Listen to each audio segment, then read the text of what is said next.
Assalamualaikum warahmatullahi wabarakatuh. Good morning my students. Alhamdulillah kita bisa bertemu lagi dalam pelajaran bahasa Inggris. Hari ini kita akan masuk ke materi baru. Setelah minggu lalu kita membahas tentang penggunaan hope dan wish. Oke. Materi kita yang akan kita bahas untuk hari ini adalah asking and giving opinion serta expressing agreement and disagreement. Oke, tapi sebelum saya mulai, jangan lupa absensi ya diisi sesuai dengan nomor absen anak-anak masing-masing. Oke, nah sebelum lanjut, saya akan memutar video, silakan disaksikan. Ya, ini videonya berkaitan dengan asking and giving opinion serta agreement disagreement.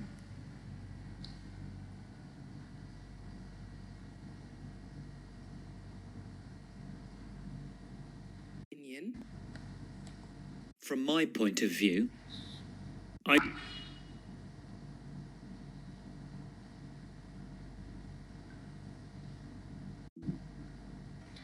people give opinions in meetings. I think, in my opinion, From my point of view, I feel. The people in meetings often have the same opinion, I agree. but they frequently have different opinions.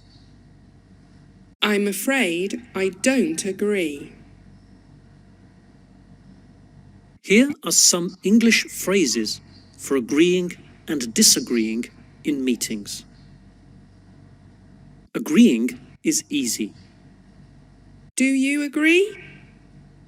Yes, I agree. It's often better to be more specific. I agree with you. I agree with Michelle. I agree with the second part of your proposal. You can also indicate how much you agree. I partly agree. I mostly agree. I completely agree. You need to be careful how you disagree. No, you're wrong. If you are too direct, it can be bad for relationships in the meeting. It's better to be less direct when you disagree. Do you agree? I'm afraid I don't agree. Let's look more closely at that phrase. This tells the listener to expect a negative statement.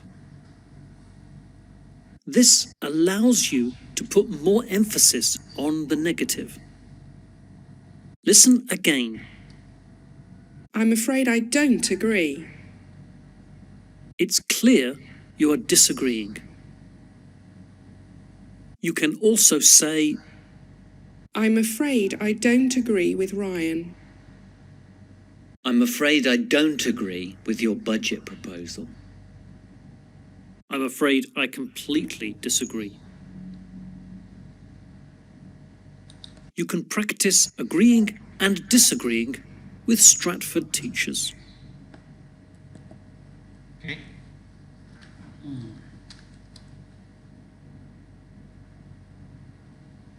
Oke, itu tadi video singkat terkait agree disagree. Jadi opinion, agree, and disagree itu satu kesatuan biasanya. Ya, tiap hari kita pasti tidak lepas dari kata-kata untuk beropini. Ya, misalnya di rumah, masakan ibu enak, that's kind of opinion. Mungkin bagi orang lain itu nggak enak, that's kind of opinion. Jadi kadang-kala berbeda. Nah, itu yang akan kita pelajari hari ini. Ya, jadi kita akan belajar bagaimana beropini yang benar ya atau yang baik ya. Terus kemudian bagaimana ketika kita mengekspresikan kesetujuan kita pada opini orang, atau ketika kita mengekspresikan ketidaksetujuan kita pada orang lain. Ya, ini penting untuk kita pelajari karena biasanya setiap hari kita nggak lepas dari yang namanya berbeda pendapat. Ya, jadi penting juga ketika kita misalnya menyampaikan ketidaksetujuan itu disampaikan dengan bahasa yang baik. Ya, karena biasanya perbedaan pendapat itu bisa berujung kepada perpecahan. Ya, jadi di sini meskipun kita tidak setuju pada orang lain, kita sampaikan dengan bahasa yang baik, ya, menghindari bad relationship between us and other people, ya, menghindari nyamanan, ya, ketika kita mengutarakan ketidaksetujuan. Oke, langsung saja saya mulai untuk materi kita hari ini. Oke.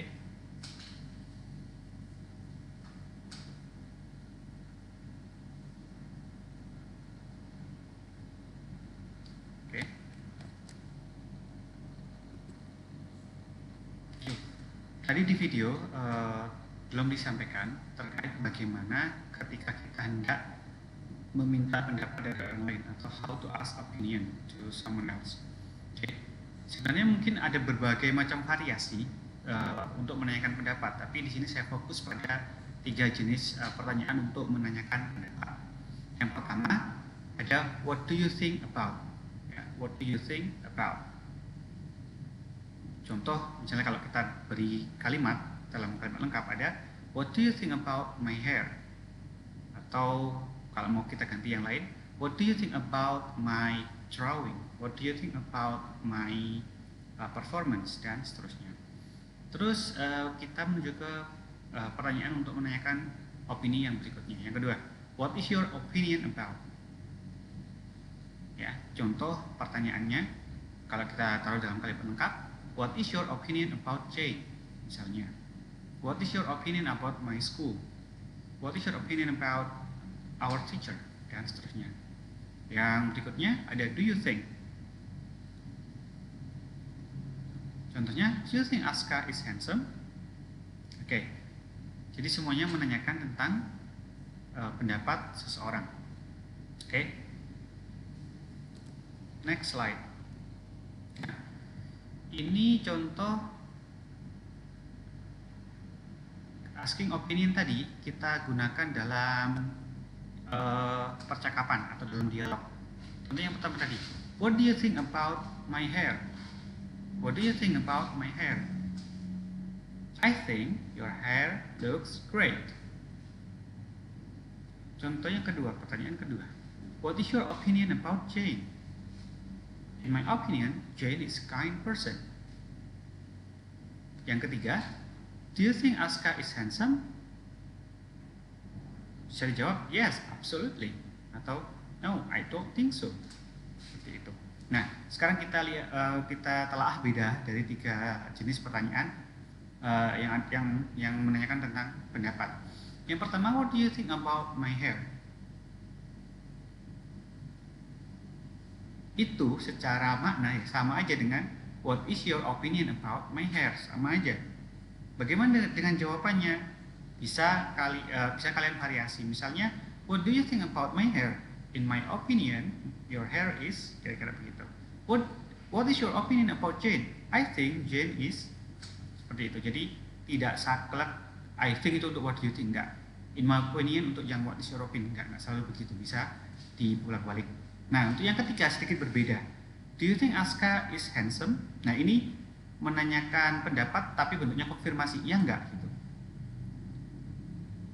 Ya, jadi jawabannya antara yes atau no. Do you think this song is good? Yes, I think so. Atau no, I don't think so. Kira-kira begitu. Jadi kalau yang ketiga jawabannya yes or no. Kira-kira begitu. Ya, jadi jenis ketiga pertanyaan yang kita pakai ketika kita hendak menanyakan pendapat orang lain.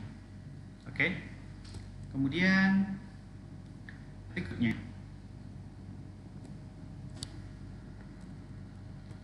Slide berikutnya. Giving opinion. Nah, menyampaikan pendapat itu in English itu sangat banyak sekali variasinya, ya, sangat banyak sekali variasinya. Di sini hanya saya berikan beberapa saja, ya. Secara secara fungsi sama aja sebenarnya, ya. Jadi setiap ekspresi yang ada di sini itu semuanya memiliki makna yang sama, memiliki fungsi yang sama, yaitu menyatakan opinion. Misalnya anak-anak lebih gampang kalau pakai I think, boleh. I think that, I think apa itu, ya. I would say that, I have the feeling that, I have no doubt that, I hold the opinion atau I hold the view that, I goes without saying that. Semuanya sama dengan I think secara makna gitu. Nah, apakah that itu selalu ada? Boleh ya, boleh enggak, ya. Misalnya I think langsung diikuti dengan pendapatnya, boleh. Tapi kalau kasih that juga tidak masalah, ya. Jadi ini ekspresinya, silakan kalian bisa bebas pilih apa aja. I think, I consider, I find, I feel, I believe, I suppose, I presume, I assume, semuanya sama. Oke. I think this class is a bit messy. I find this class is a bit messy, sama aja. I will say that the class is a bit messy. Oke, kira-kira begitu, sama aja. Oke. Jadi ini contoh yang pertama. Kemudian yang kedua. Oke. Yang kedua kita pakai in atau from atau to. In my, from my, to my. Ya, in my opinion, kayak tadi yang awal. Contoh di awal. In my view, in my eyes, from my point of view, from my viewpoint, to my mind, to be honest. Jadi sama, ya, cuma beda awalnya saja. Jadi misal mau pakai in my opinion, from my point of view, semuanya intinya menunjukkan bahwa kita itu sedang berpendapat, kira-kira begitu. Jadi pilih saja salah satu ekspresi ini ketika anak-anak hendak memberikan pendapat. In my opinion, dan seterusnya. Oke. Contoh misalnya, what do you think about coronavirus? In my eyes, this virus is very dangerous. Misalnya lagi, from my viewpoint, this virus is very dangerous. Boleh, ya, kira-kira begitu, sama. Jadi ini semuanya fungsinya tidak ada bedanya. Mau pakai dari yang atas sampai yang bawah semuanya sama. Oke, next slide. Nah, ini bentuk yang lain. As far as I'm concerned, as for me atau as to me, as I see it, the way I see it, atau personally speaking, kira-kira begitu. Jadi sebenarnya jadi begini intinya. Ketika kita menyampaikan pendapat itu banyak sekali variasi. Ini hanya berupa I think atau in my opinion. Mau pakai misalnya the way I see it, itu juga sudah menunjukkan kalian hendak beropini. Jadi di sini saya beri banyak contoh, itu bukan untuk membingungkan tapi untuk memberikan lebih banyak opsi. Ketika kita misalnya berbicara dalam bahasa Inggris itu untuk menunjukkan opini itu sangat banyak sekali variasinya dan semuanya memiliki fungsi yang sama. Apakah kemudian ini mempengaruhi istilahnya? Mempengaruhi arti? Enggak, sama aja. Cuma bedanya adalah ketika misalnya nanti anak-anak sudah di level misalnya universitas atau ingin menulis dalam bahasa Inggris, ya, kemudian kalian hendak menuliskan sebuah opini, itu lebih bagus kalau pakai variasi-variasi yang lain karena in my opinion, I think itu semuanya sudah terlalu umum, ya. Jadi bagus kalau pakai bahasa yang lebih bervariasi. Itu menunjukkan bahwa kita itu menguasai apa yang hendak kita ucapkan, kira-kira begitu, ya. Jadi misalnya dalam tes bahasa kayak IELTS, TOEFL itu lebih ditekankan penggunaan bahasa yang lebih variatif seperti itu, ya. Tapi mereka semuanya sama, ya, secara arti, secara fungsi. Oke. Itu giving opinion, beberapa ekspresi untuk menunjukkan pendapat. Oke. Nah, sekarang expressing agreement, disagreement. Ini yang perlu penting, yang perlu kita pelajari.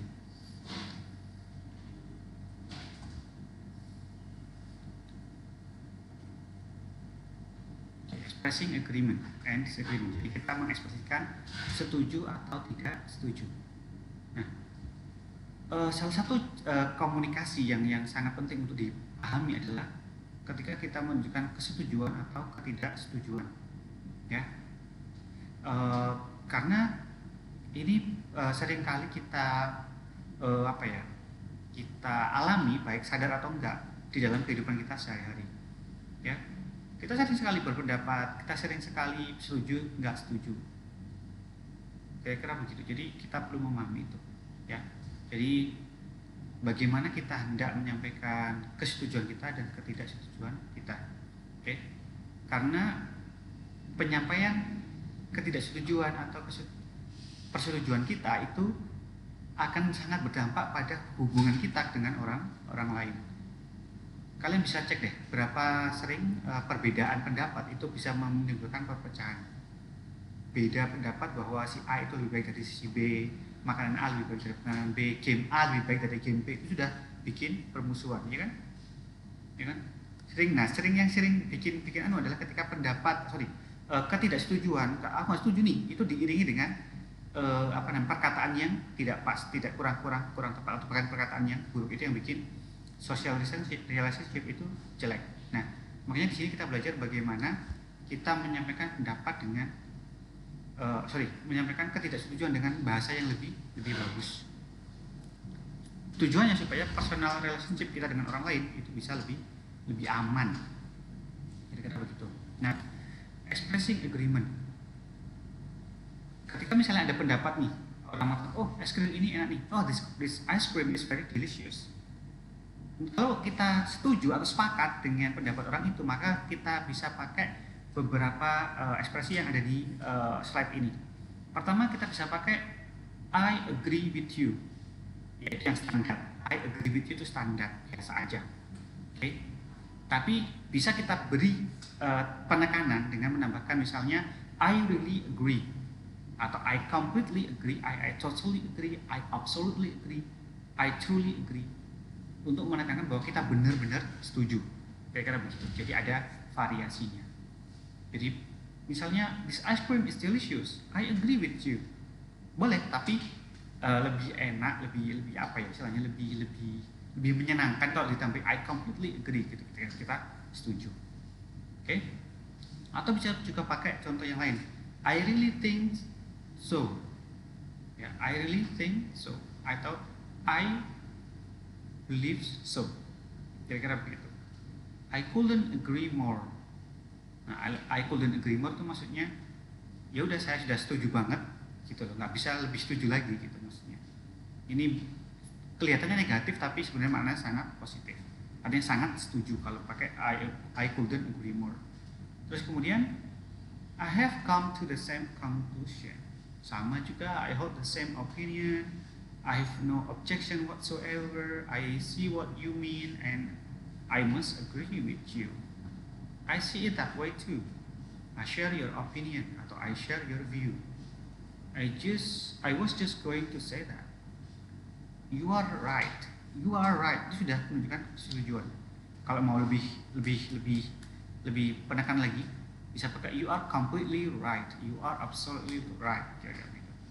You have a point there. You have made a good point. Dan seterusnya. Semuanya menunjukkan bahwa kita setuju dengan orang lain. Tidak hanya pakai I agree with you. Banyak sekali variasinya. Ini akan sangat berguna ketika kalian hendak misalnya tes speaking ability. Ya, variasi itu sangat penting. Oke.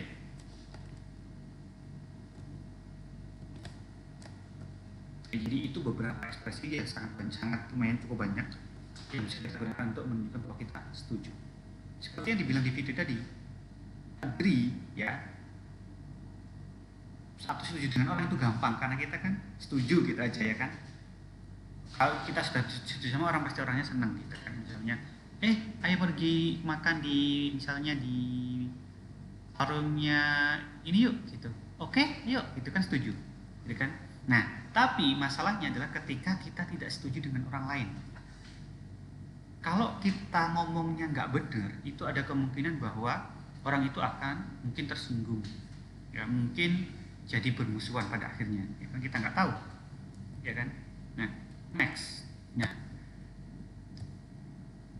sekarang sebelum lanjut ke disagree, kita menuju ke partial agreement, artinya kita setuju tapi nggak setuju keseluruhan. Kadang-kala kan kita mungkin setuju pada satu poin tapi tidak pada poinnya lain. Misalnya nih, teman-teman ada usulan. Yuk kita buat lomba 17-an, lombanya ini. Satu lomba bola voli, basket, lomba jaipongan, lomba apa, ada banyak poin di situ. Nah, kita mungkin setuju pada poin 1, 2, 3, tapi nggak setuju di poin ke berapa. Seperti itu namanya partial agreement. Kita setuju sebagian, nggak setuju sebagian yang lain. Ya, jadi seringkali kita setuju tapi nggak 100%. Ya, itu namanya partial agreement. Nah, untuk menunjukkan partial agreement itu kita bisa pakai beberapa contoh ekspresi di bawah ini. I agree with you up to a point. Nah, kemudian poinnya apa? Dijelaskan. Ya, tinggal gitu misalnya. I see what you mean, but I see what you mean. Ini bahwa aku setuju nih pada yang ini. Tapi, tapinya itu berarti bagian yang tidak setujunya di mana. Oke? Kemudian berikutnya, that idea is okay, but gitu misalnya. Ada yang berikutnya, I understand that, but ya, jadi kita setuju tapi nggak seluruhnya.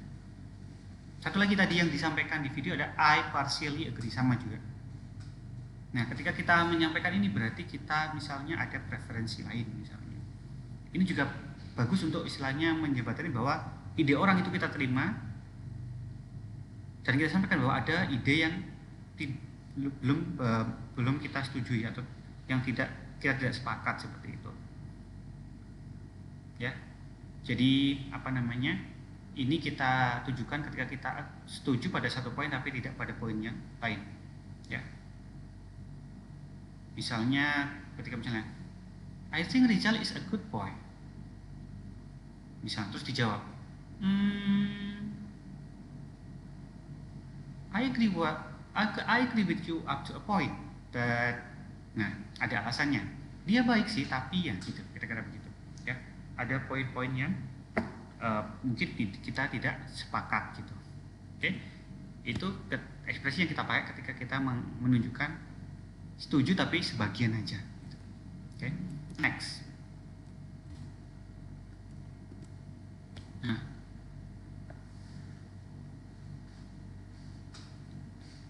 expressing disagreement ini yang perlu kita kita dahami benar-benar ketika kita hendak menyatakan ketidaksetujuan. Apalagi nih, ketika kita misalnya debat nggak jelas di media sosial, misalnya bagi orang yang ngefans banget sama PUBG, Free Fire itu game yang nggak banget, atau sebaliknya. Ini terjadi kenapa? Karena ketika misalnya PUBG fansnya PUBG bilang nggak bagus tuh, mengeluarkan statement yang kurang bagus. Jadi personal relationship between the players, antara playernya PUBG dan Free Fire itu akhirnya nggak satu frekuensi, kira-kira begitu. Nah, di sini kita coba belajar untuk meminimalisir kemungkinan orang untuk jadi tersinggung dengan ketidaksetujuan kita. Jadi ketika kita tidak setuju pada seseorang, ya itu sebenarnya bisa kita bilang dengan I don't agree, atau bisa pakai you are wrong. Itu sudah menunjukkan ketidaksetujuan. Tapi apakah itu sudah benar? Nah, itu yang perlu kita telah. Atau apakah itu sudah cukup untuk membuat orang tidak menjadi nggak enak hati kita? Nah, di sini kita akan belajar bagaimana kita bisa meminimalisir kemungkinan orang untuk tidak tersinggung. Oke. Nah, di sini ada beberapa ekspresi juga yang akan saya bagi, ya. Jadi nanti ekspresi yang di tabel sebelah kiri itu akan digabungkan dengan ekspresi yang ada di sebelah kanan. Ya, contohnya seperti ini. Jadi di tabel sebelah kiri akan ada I'm afraid, kemudian tabel sebelah kanan akan ada I don't share your view. Ini menunjukkan ketidaksetujuan. I don't share your view itu kita artinya tidak setuju, tidak sepakat. I'm afraid itu intinya kita menunjukkan bahwa kita itu mencoba untuk sopan gitu ya. Jadi kita setuju tapi kita coba lebih sopan ketika menolak ide orang lain. Oke. Nah, di sini ada tabel ya, yang sebelah kiri adalah istilahnya digunakan untuk membuka ungkapan disagree. Jadi misalnya nih, ungkapan yang ada di tabel sebelah sini nanti kita gabung dengan yang ada di sini sehingga ketidaksetujuan kita itu terkesan lebih halus gitu. Sebenarnya pakai I beg to offer langsung ini semuanya bisa, tapi secara personal relationship itu mungkin akan lebih tidak enak dampaknya gitu. Nah, makanya kita gabung dengan ekspresi yang ada di sini. Misalnya nih, I think this ice cream is very delicious. Terus kemudian bisa kalian jawab, I'm afraid I beg to differ. Boleh. Atau I'm sorry but I take a different view gitu. Nah, jadi kita pakai ekspresi yang lebih halus gitu. Misalnya gini, maaf ya, saya contohkan begini. Misalnya kita sering mungkin ya mungkin di beberapa sosial media itu kita jumpai misalnya menurut saya itu begini, ya nggak gitu, misalnya ya nggak ngono blog, bisa orang-orang gitu, ya nggak ngono blog itu menunjukkan ketidaksetujuan tapi sambil membodoh-bodohkan orang itu nggak bagus ya. Lebih bagus kalau misalnya ya tidak setuju tapi lebih halus gitu ya. Jadi meskipun misalnya kita debat di sosial media, debat apa kayak gitu, semuanya tolong diusahakan misalnya ketidaksetujuan kita disampaikan dengan cara yang lebih halus gitu. Ya. You may be right, but that's not always the case. Bisa? I think misalnya ada orang berkata, I think we should open the school. Kemudian karena nggak setuju maka bisa dijawab dengan that might be true but I'm not sure I agree with you. Lebih enak. Kira-kira begitu. Jadi ekspresi disagreement tolong untuk diusahakan di awal dengan ekspresi ketika misalnya menunjukkan bahwa kita itu respect opini mereka, tapi kita tetap tidak setuju. Kira-kira begitu. Jadi orang beropini kita respect meskipun kita nggak setuju. Berbeda itu sudah biasa. Kalau misalnya anak-anak nggak suka A ya sudah biarin gitu maksudnya. Kita nggak perlu memaksakan apa yang jadi keyakinan kita. Misalnya kita bisa bilang es krim Walls is more delicious than Campina, but ya terserah kalau orang mau milih es krim itu ya. Jadi biarkan orang dengan opini mereka, kita dengan opini kita. Kalau memang sudah nggak bisa ketemu ya sudah gitu kan, kita masih tetap bisa makan es krim bareng dengan merek yang berbeda ya. Seperti itu. Mau Anda suka PUBG, mau suka Free Fire, biarin yang main Free Fire, lagi main PUBG, main bareng sebelah, bisa ya kan. Oke, kira-kira begitu. Oke anak-anak, itu aja materi hari ini ya. Ketika beropini gunakan bahasa yang baik, ketika menyatakan kesetujuan gunakan bahasa yang baik, ketika menunjukkan ketidaksetujuan juga gunakan bahasa yang baik. Jangan biasakan ketika kita nggak setuju kita menggunakan kata-kata yang buruk, misalnya membodohkan orang, kita menyerang orang, tidak boleh ya. Kira-kira begitu. Oke, sampai di sini pelajaran hari ini. Saya mohon maaf jika dalam video ini ada kata-kata yang kurang pantas ya, itu sekedar contoh saja. Oke, tolong juga jangan ditiru yang jelek-jelek. Oke, jika ada pertanyaan silakan nanti ditanyakan di grup WhatsApp. Sampai jumpa di pertemuan berikutnya. Terima kasih. Assalamualaikum warahmatullahi wabarakatuh.